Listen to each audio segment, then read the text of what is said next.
नमस्कार दोस्तों। लेखक चिरंजीत ने सन 1954 में एक 45 मिनट का नाटक आकाशवाणी के लिए लिखा था, जिसकी बहुत चर्चा हुई और फिर जिसे 1955 में नाटक के रूप में प्रकाशित किया गया।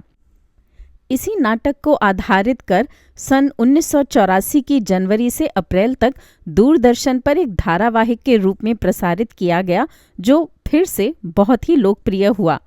इसकी लोकप्रियता के बाद इसको 1985 में नाटक के रूप में प्रकाशित किया गया। तो सुनते हैं लेखक चिरंजीत का लिखा ये नाटक, दादी माँ जागी। पात्र परिचय। रूपचंद, ठेकेदार, भवन निर्माता संस्थान रूपचंद एंड कंपनी का धनी मानी मालिक, पहले विधुर फिर विवाहित, आयु 50 वर्ष, उम्र छिपाने के लिए सिर और मूंछों के बाल रंगता है। दादी माँ, रूपचंद की विधवा माँ फूलवती, आयु 65 वर्ष।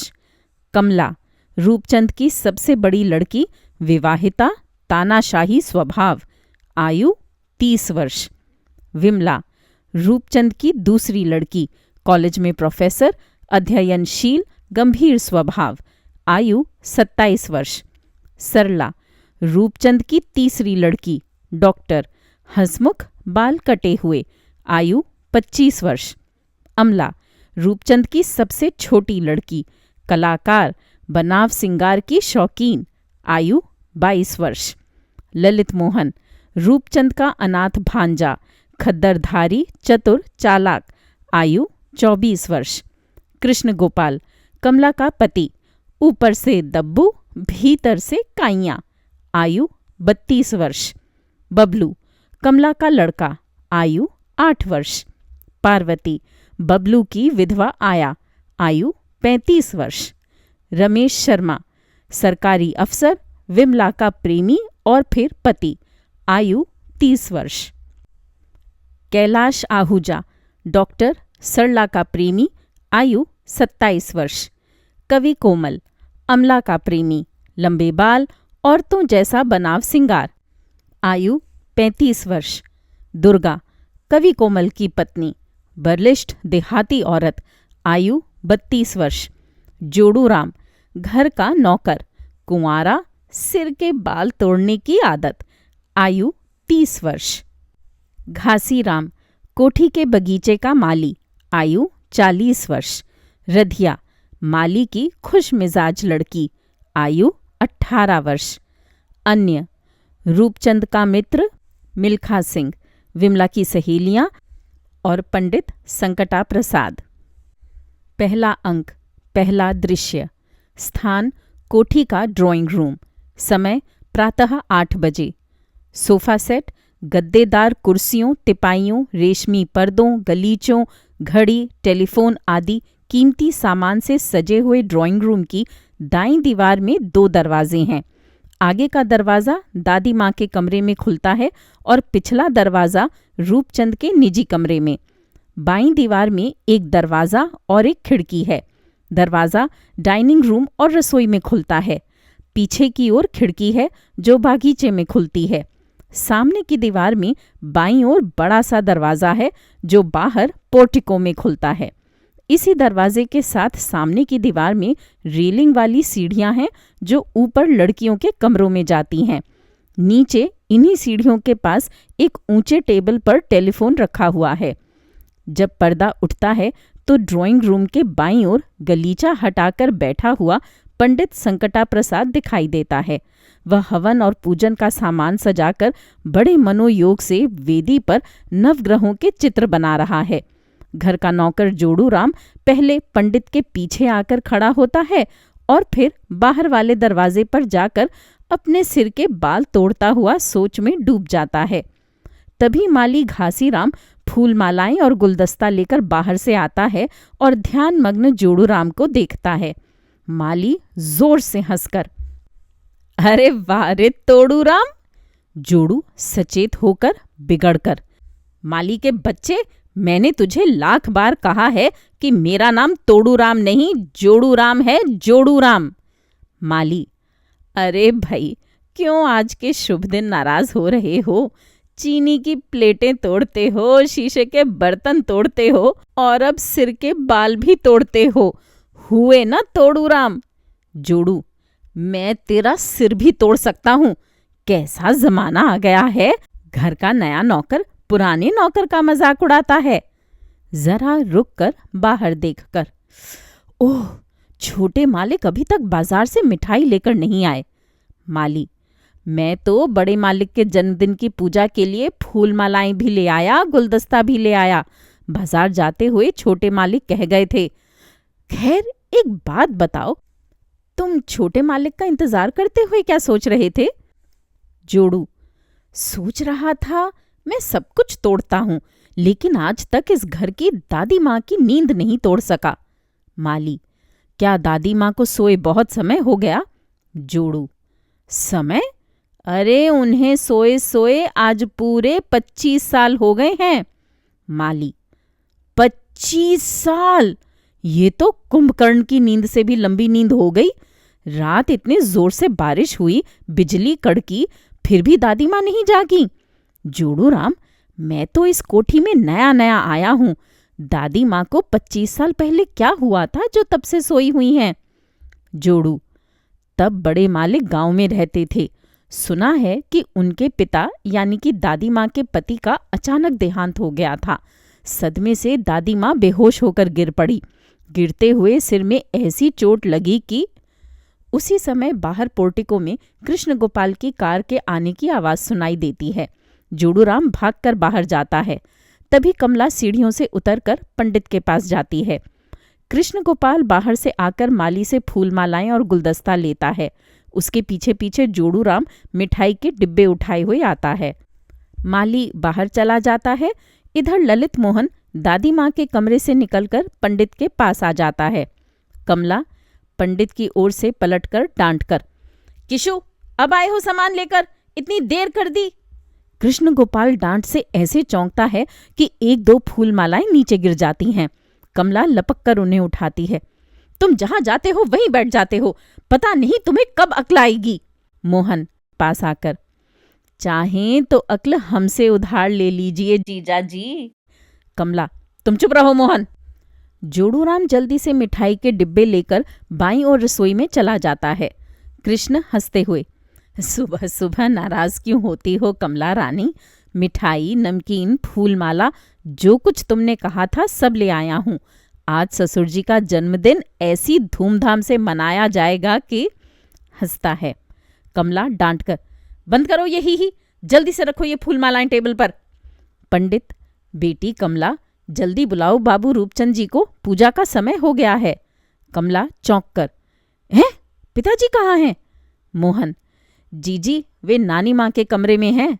कमला, वे दादी माँ के कमरे में क्या कर रही हैं? मोहन, मैंने अभी देखा था कि ये नानी माँ के चरण पकड़कर उन्हें जगाने की कोशिश कर रहे हैं। कह रहे थे, माँ देखो, तुम्हारा चंदू आज 50 बरस का हो गया, उठकर मुझे आशीर्वाद दो। कमला बिगड़कर, ओह, पिताजी भी कभी कभी बच्चे ही बन जाते हैं, मैं लाती हूं उन्हें। कमला दनदनाती हुई दादी माँ के कमरे की ओर जाती है। कृष्ण गोपाल और ललित मोहन उसे कुछ देर देखते हैं और फिर आपस में खुसुर पुसुर करते हैं।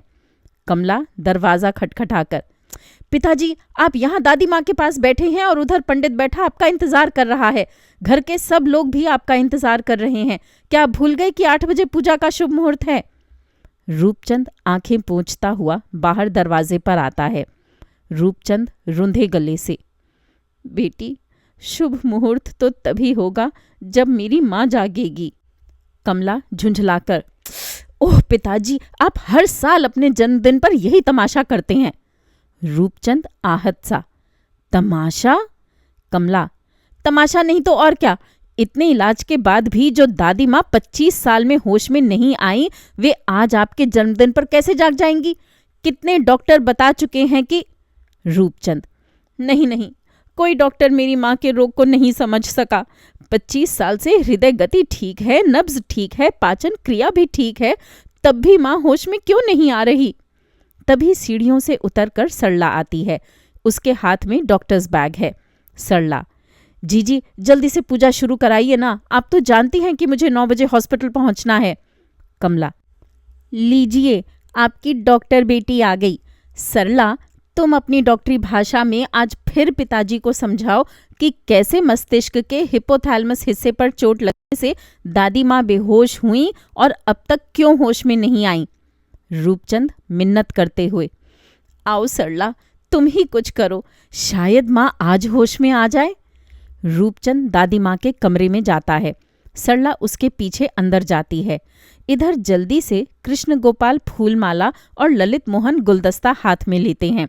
कमला जब पलटती है तो कृष्ण गोपाल उसके गले में फूलमाला डालने लगता है। कमला डांटकर, किशु ये क्या मजाक है। कृष्ण सहम कर, मैं समझा तुम्हारे पीछे पीछे पिताजी भी आ रहे हैं। तुम तो जानती ही हो हर साल जन्मदिन पर सबसे पहले मैं ही पिताजी को माला पहनाता हूं। कमला झुंझलाकर, लेकिन पिताजी तो अंदर अभी अपनी माँ को जगा रहे हैं, माला रखो अभी। तभी सीढ़ियों से विमला और अमला उतरती हैं।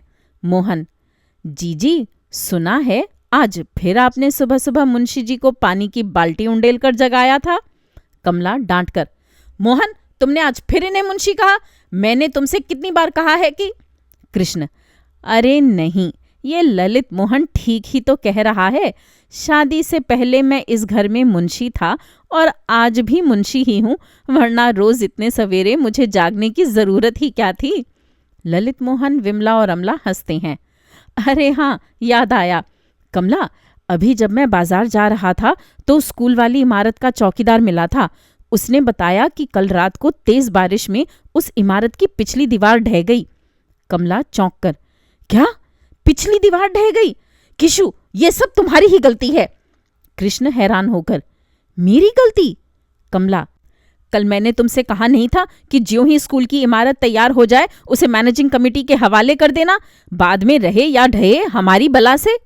मोहन, और जीजी मैंने आपसे कहा था कि सरस्वती का स्थान है, अपना 2 नंबर का माल न लगवाइए न लगवाइए। कमला गुस्से से झपटकर, मोहन अगर तुमने बकवास बंद नहीं की तो। मोहन, तो मुझे मामा के घर से निकाल देंगी। कानों को हाथ लगाकर, क्षमा देवी क्षमा, क्षमा बड़न को चाहिए छोटन को उत्पात। विमला, जीजी। कमला, क्या बात है विमला? विमला, पिताजी के जन्मदिन की पूजा पता नहीं कब हो। कलाई की घड़ी देखकर, 8:30 बजने को हैं। कॉलेज में आज 9 बजे स्टाफ की मीटिंग है, मैं कार्ड ले जाऊं? कमला, नहीं विमला, पूजा के फौरन बाद मुझे वह टूटी हुई दीवार देखने जाना है। झुंझलाकर, ओह पिताजी अभी तक नहीं आए। कमला तेजी से दादी माँ के कमरे में जाती है। विमला छटपटाकर, उफ। कृष्ण गोपाल से, जीजा जी आप कार में जल्दी से मुझे कॉलेज छोड़ आइए, 10 मिनट का काम है।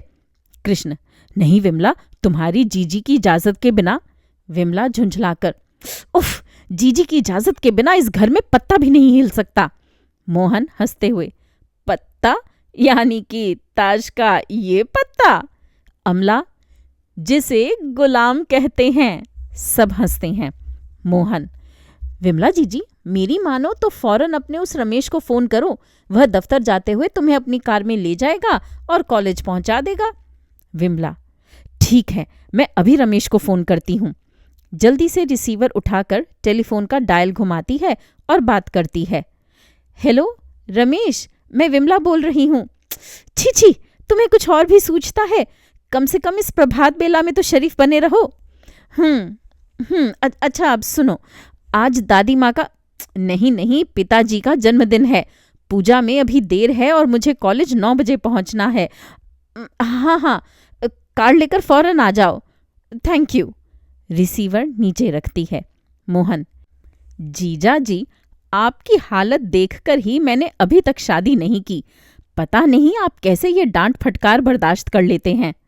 अमला, अरे मोहन भैया, क्यों हमारे भोले भाले जीजाजी को भड़का रहे हो? मोहन हंसकर, भोली भाली शक्ल वाले होते हैं जल्लाद भी। अमला, पता है सुबह जब मैंने इन्हें बताया कि रात को बिजली की कड़क के साथ बड़े जोर की वर्षा हुई तो ये चौंक कर बोले, अरे अमला, तुमने मुझे तभी जगा क्यों नहीं दिया? तुम तो जानती ही हो कि जब बिजली कड़कती है तो मैं सो नहीं सकता। मोहन जोर से कह कहा लगाते लगाते अचानक रुक जाता है। दादी माँ के कमरे से पहले कड़ी मुद्रा में कमला और फिर रूपचंद और सरला निकल कर आते हैं। कृष्ण गोपाल फूलमाला लेकर आगे बढ़ता है। कमला डांट कर, किशु पूजा के बाद। कृष्ण गोपाल सहम कर वहीं रुक जाता है। ललित मोहन मुस्कुराता है। मोहन, पंडित जी, मामा जी आ गए हैं, जल्दी से पूजा शुरू कीजिए। तभी पार्वती बबलू की उंगली पकड़े हुए सीढ़ियों से उतरती है। रूपचंद प्यार से, पार्वती, कमरे में माँ अकेली है, तुम उनके पास जाकर बैठो। कमला, पिताजी, दादी माँ सो रही हैं, ये उनके पास बैठकर क्या करेगी? आया, बबलू को रसोई में ले जाकर कुछ खिला पिला दो, आज स्कूल से तो इसने छुट्टी कर ली। पार्वती बबलू को लेकर रसोई में जाती है। पंडित मंत्र जाप शुरू करता है और रूपचंद को इशारे से वेदी के पास आसन पर बैठने को कहता है। तभी ड्राइंग रूम के पर्दे हिलने लगते हैं। रूपचंद एकाएक घबराकर, ये क्या? ये फर्श क्यों हिल रहा है? कमला लड़खड़ाकर, झटका तो मैंने भी महसूस किया है। मोहन चिल्लाकर, भूचाल, जोर का भूचाल आया है। कृष्ण डरकर, सारी कोठी हिल रही है। कमला चिल्लाकर, आया बबलू। भूचाल भूचाल के शोर के साथ भगदड़ मच जाती है। पंडित राम राम करता हुआ सबसे पहले बाहर भागता है। पार्वती बबलू को लेकर रसोई से आती है और फिर उसे उठाकर बाहर भागती है। उसके पीछे पीछे जोड़ू राम भी भागता है। कृष्ण डर कर बाहर भागते हुए, बाहर बगीचे में भाग चलो, भाग चलो। कमला घबराकर, पिताजी, इस भूचाल से स्कूल की कहीं सारी इमारत ही न बैठ जाए, 3 लाख का नुकसान होगा। रूपचंद, 3 लाख का? मोहन कमला और रूपचंद के हाथ पकड़कर बाहर खींचते हुए, मामा जी, जीजी, 3 लाख की चिंता छोड़िए, अपनी जान बचाइए। रूपचंद पोर्टिको में पहुंचकर एकाएक हाथ छुड़ाकर, अरे मेरी माँ तो कमरे में रह गई, उसका किसी को ख्याल ही नहीं आया, सब भाग गए, माँ माँ। कमला पोर्टिको से, पिताजी पिताजी। रूपचंद पलटकर माँ माँ चिल्लाता हुआ तेजी से दादी माँ के कमरे में जाता है और एक क्षण बाद वहीं से ही दुखी व परेशान होकर चिल्लाता है, रूपचंद, अरे बचाओ बचाओ, मेरी माँ नीचे गिर गई, लहूलुहान हो गई, कमला कमला। कमला बाहर से आकर जल्दी से दादी माँ के कमरे के दरवाजे पर पहुंचती है। घर के बाकी लोग भी बाहर वाले दरवाजे पर आ जाते हैं। कमला, क्या हुआ पिताजी? रूपचंद रोते हुए, अरे देख, मेरी माँ का खून हो गया। कमला भीतर देखकर घबराकर, खून? लगता है भूचाल के झटके से ये पलंग से गिर गई, ऊपर ये तिपाई गिर गई। रूपचंद, अरे देख क्या रही है, जल्दी से सरला को बुला। कमला, अभी बुलाती हूँ, भूचाल के झटके तो बंद हो गए। रूपचंद रोकर, साथ ही मेरी माँ की सांसें भी बंद हो गईं, अरे सरला को जल्दी से बुलाकर ला। कमला पुकारते हुए, सरला सरला। सरला घर के लोगों की भीड़ को चीरती हुई ड्राइंग रूम में आती है और अपना बैग और स्टेथोस्कोप लेकर दादी माँ के कमरे में जाती है। घर के बाकी लोग भी दादी माँ के कमरे के बाहर आकर खड़े हो जाते हैं। सरला कमरे के अंदर से, मोहन भैया, जीजा जी, दादी माँ को उठाकर बाहर सोफे पर लिटा दीजिए, यहाँ तो चीजें बिखरी पड़ी हैं। कृष्ण गोपाल और मोहन जल्दी से कमरे में पहुंचते हैं और फिर कमला, सरला और रूपचंद की मदद से दादी माँ को बेहोशी की हालत में लाकर ड्राइंग रूम के सोफे पर लिटा देते हैं। दादी माँ के माथे से खून बह रहा है। सरला दवाई लगाकर माथे पर पट्टी बांधती है, नब्ज देखती है और स्टेथोस्कोप से दादी माँ के हृदय की जांच करती है। उसके चेहरे पर तसल्ली का भाव उभरता है। रूपचंद विलापसा करते हुए, अरे सरला, मेरी माँ को बचा ले, मैंने तुझे इन्हीं की खातिर डॉक्टर बनाया है, अरे नब्ज टटोलने से क्या होगा, माँ तो हमेशा के लिए मुझे छोड़कर। रोता हुआ माँ के पांवों पर झुक जाता है। सरला, पिताजी जरा धीरज से काम लीजिए, दादी माँ मरी नहीं। रूपचंद संभल कर, क्या कहा, मेरी माँ मरी नहीं? सरला, हाँ, पहले की तरह सिर्फ अचेत हैं, हृदय की गति ठीक है, नब्ज ठीक है, गिरने से चोट लगी है, उसी का फौरन इलाज करना होगा। अमला, तुम रसोई में जाकर जोड़ूराम से पानी गर्म कराओ, इंजेक्शन लगाने होंगे। अमला जोड़ूराम के साथ रसोई में जाती है। सरला बैग में से सिरिंज वगैरह निकालती है। रूपचंद, अरे इन इंजेक्शनों से कुछ नहीं होगा, कमला फोन करके सिविल सर्जन को बुला लो। सरला, पिताजी किसी को बुलाने की जरूरत नहीं, चोट सिर में लगी है, वैसी ही चोट जैसी कि 25 साल पहले लगी थी, और मेरा ख्याल है कि इस चोट से। रूपचंद, क्या? दादी माँ के होंठ फड़फड़ाते हैं। सरला एकाएक उछलकर, ये देखिए, दादी माँ के होंठ फड़फड़ा रहे हैं। सब लोग हर्ष और आश्चर्य से, हाँ, होंठ फड़फड़ा रहे हैं। कमला हर्ष और आश्चर्य से, और पलकें भी फड़फड़ा रही हैं। दादी माँ का एक हाथ हिलता है। विमला हर्ष और आश्चर्य से, एक हाथ भी हिला। दादी माँ आंखें खोलती हैं। कृष्ण हर्ष और आश्चर्य से, लो, दादी माँ ने आंखें भी खोल दी। रूपचंद हर्ष विभोर होकर उठकर देखता है। दादी माँ आंखें खोलकर विस्मय से इधर उधर देखती हैं। चारों ओर खुशी की लहर दौड़ जाती है। सब सोफे के चारों ओर खड़े हो जाते हैं। अमला के पीछे पीछे जोड़ूराम गर्म पानी का पतीला लेकर आता है। सब लोग सहर्ष, दादी माँ जाग गई, दादी माँ जाग गई।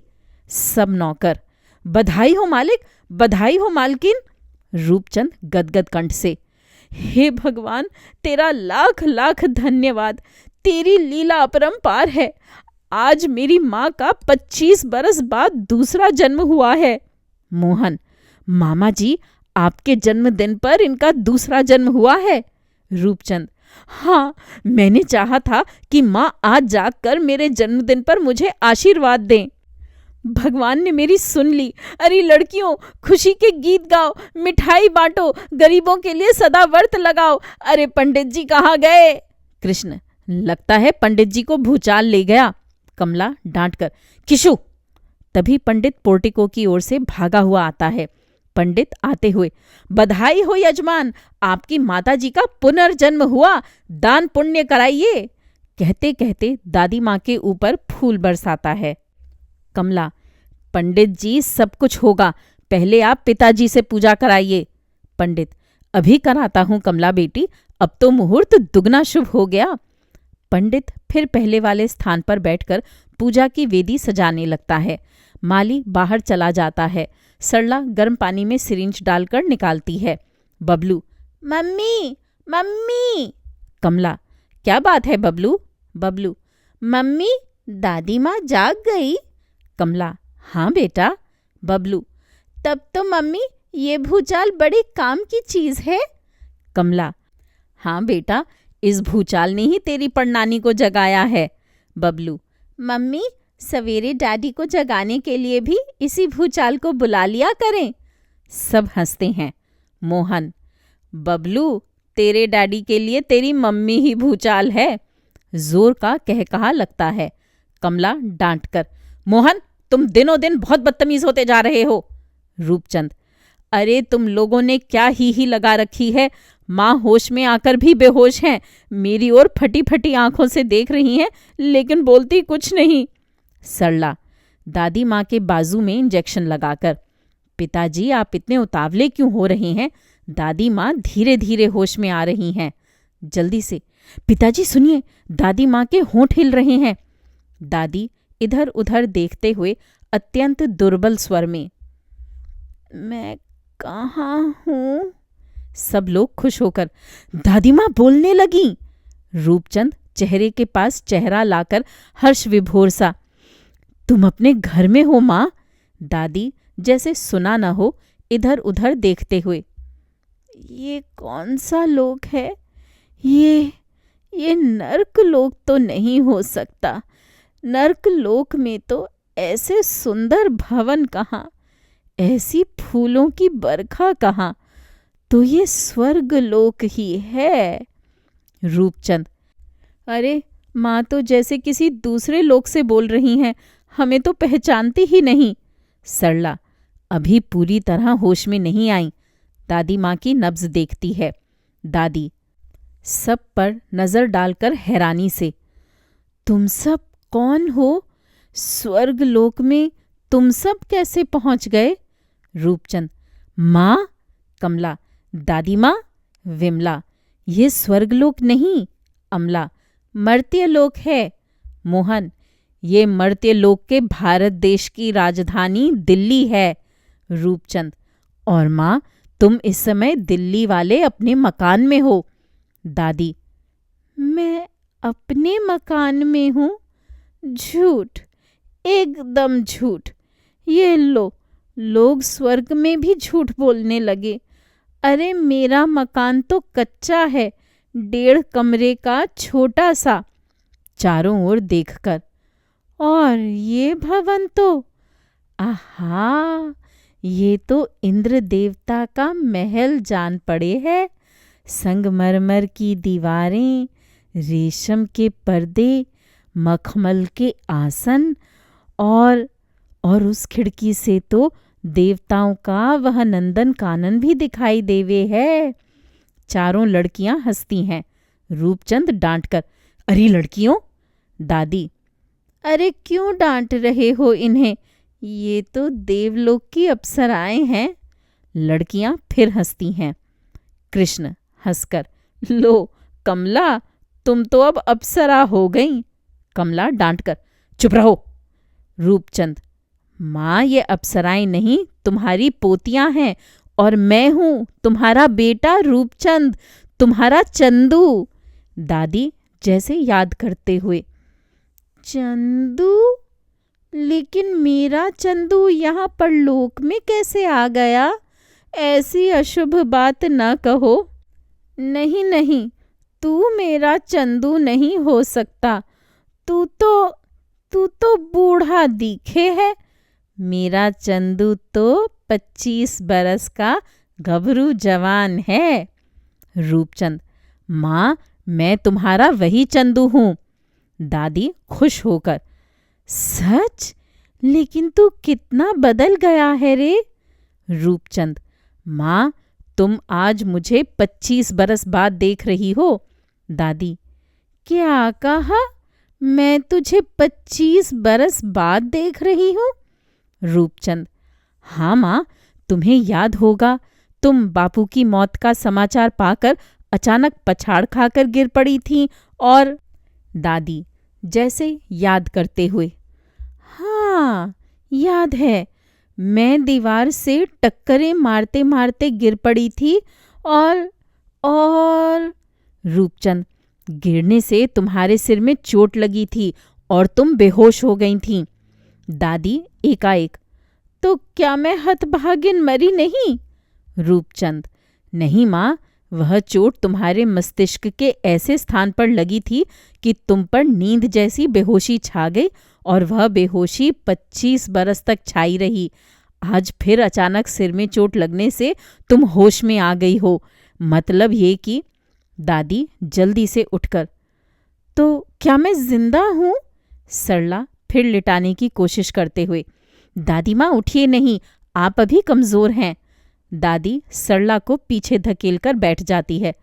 कौन कहता है मैं कमजोर हूँ? मैं तो भली चंगी हूँ। पीठ को हाथ लगाकर: हाँ, ये पीठ कुछ दुखे है। रूपचंद: सरला, माँ की पीठ का इलाज करना होगा। दादी मुस्कुराकर: तो मैं सचमुच जिंदा हूँ? रूपचंद प्रसन्न होकर: हाँ माँ। दादी: क्या मैं सचमुच 25 बरस बाद होश में आई हूँ? रूपचंद और भी प्रसन्न होकर: हाँ माँ। दादी: क्या मैं इतनी लंबी बेहोशी में भी जिंदा रही?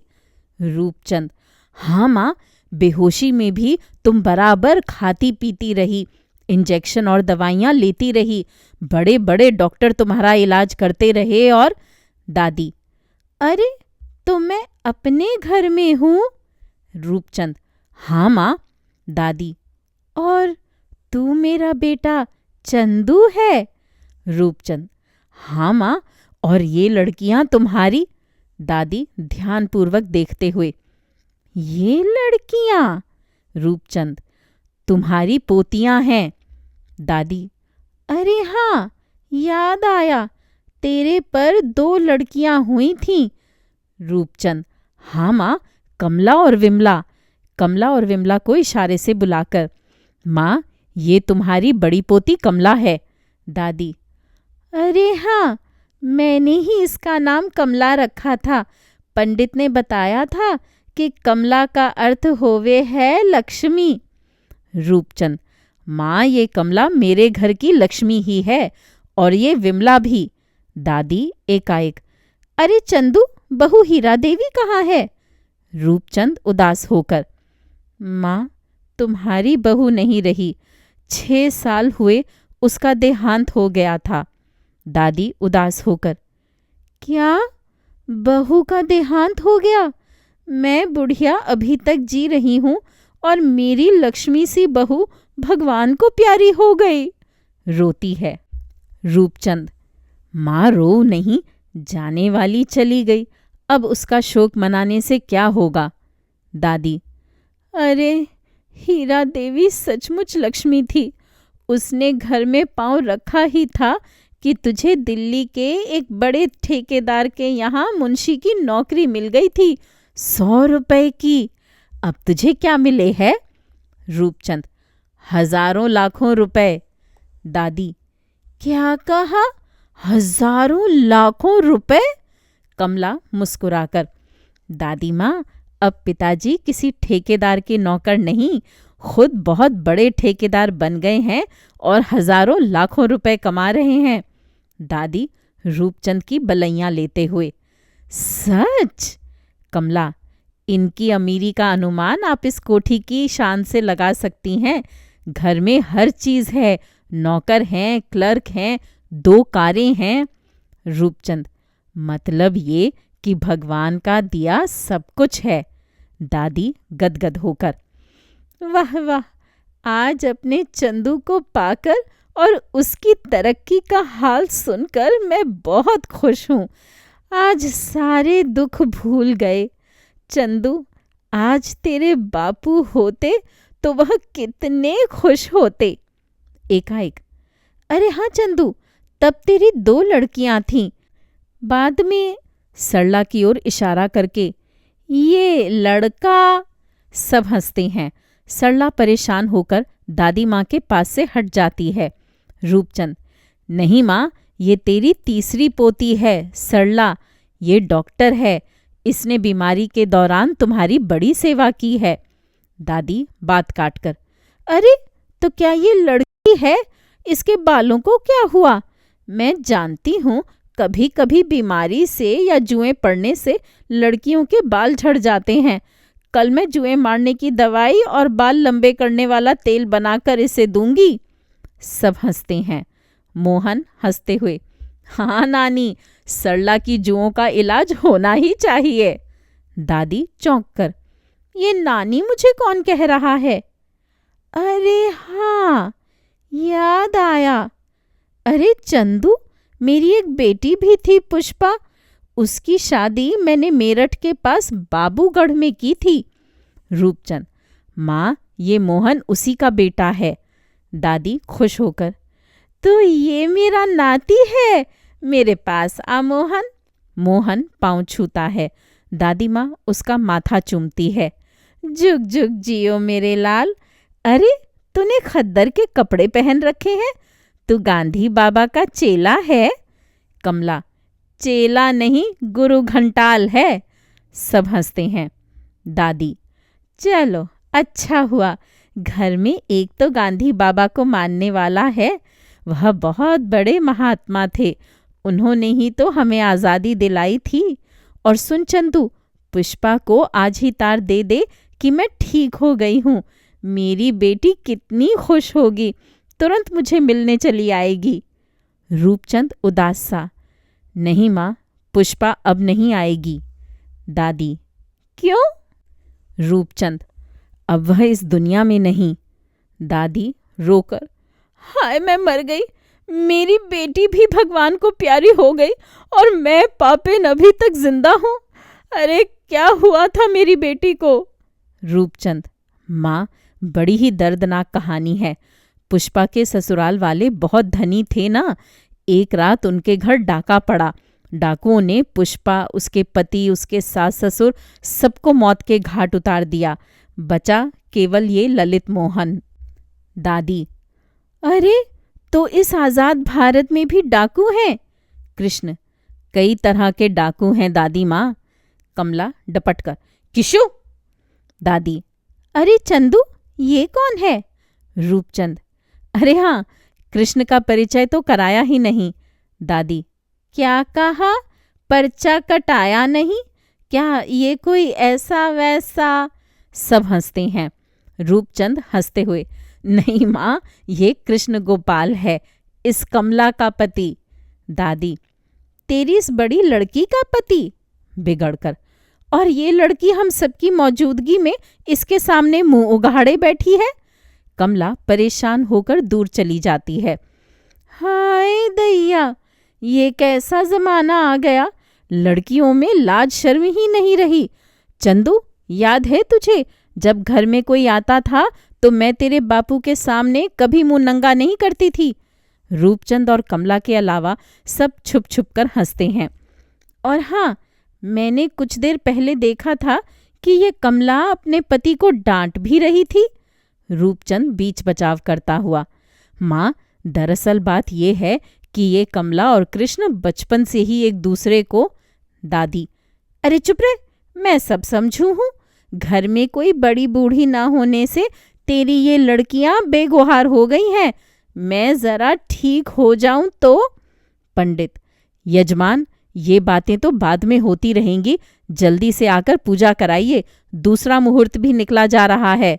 दादी सोफे से उठकर, अरे चंदू, तेरे घर में आज पूजा है? रूपचंद, हाँ माँ, आज मेरा जन्मदिन है ना, तुमने ही तो मेरे जन्मदिन पर पूजा की रीत डाली थी। दादी, अरे हाँ, मैं बड़ी विधि से तुम्हारी पूजा कराती थी। चल पूजा करा, मैं तेरे पास बैठूंगी। सरला दादी माँ को जल्दी से पकड़कर, दादी माँ, अभी आप चलिए नहीं। दादी अपने आप को छुड़ाकर, अरे छोड़ मुझे, मेरे बेटे का जन्मदिन है और मैं चलूं फिरूं भी नहीं। रूपचंद माँ को सहारा देकर पूजा की वेदी पर लाता है। रूपचंद भक्ति भाव से माँ के पांव छूकर, माँ, मेरा आज का ये जन्मदिन बड़ा ही शुभ है, मुझे आशीर्वाद देने के लिए ही, जैसे आज तुम 25 बरस की नींद से जागी हो। दादी रूपचंद के सिर पर हाथ रखकर, बेटा, तू जुग जुग जिए, फूले फले, यश की बेल बढ़ाए, बाप दादा का नाम रोशन करे, बधाई है। दोनों आसनों पर बैठते हैं। पंडित पूजा का जाप शुरू करता है। कमला, विमला, बबलू और पार्वती चुपचाप पास बैठ जाते हैं। अमला रसोई के दरवाजे के पास जाकर खड़ी हो जाती है। कृष्ण गोपाल और ललित मोहन उसके पास पहुंचते हैं और खुसुर फुसुर शुरू करते हैं। कृष्ण धीरे से, अमला, तू यहाँ मुंह फुलाए क्यों बैठी है? क्या तुम्हें दादी माँ के जागने की खुशी नहीं? अमला धीरे से, अच्छा हुआ जो दादी माँ ने जागकर जीजी और पिताजी को डांट दिया, दोनों में से किसी ने भी दादी माँ से मेरा परिचय नहीं कराया। जोड़ू रसोई से निकलकर, अजी, परिचय तो मेरा भी नहीं कराया। मोहन, अरे तोड़ू राम, जब तू प्लेटें तोड़ेगा तो तेरा परिचय अपने आप हो जाएगा। कृष्ण, और अमला, जब तुम नाच का एक तोड़ा तोड़ोगी तो। मोहन, हाँ हाँ, सबका परिचय हो जाएगा। अब नानी कहीं भागी तो जा नहीं रही, एक बार जागकर फिर सोएंगी थोड़े ही। कृष्ण, लगता है अब दादी माँ ही इस घर को चलाएंगी। मोहन, जीजा जी, अब मजा आएगा। कृष्ण, वह कैसे? मोहन, रानी पर महारानी जो आ गई है। दोनों हंसते हैं। इसके साथ ही मंच पर दृश्य समाप्ति सूचक अंधेरा हो जाता है। दोस्तों, अभी आप सुन रहे थे हास्य नाटक दादी माँ जागी का पहला अंक। मैं जल्द ही दूसरा अंक लेकर आपके सामने आऊंगी। उम्मीद है ये कहानियाँ, ये नाटक आपको पसंद आ रहे होंगे। मेरे चैनल पर आने के लिए और इन कहानियों को सुनने के लिए धन्यवाद।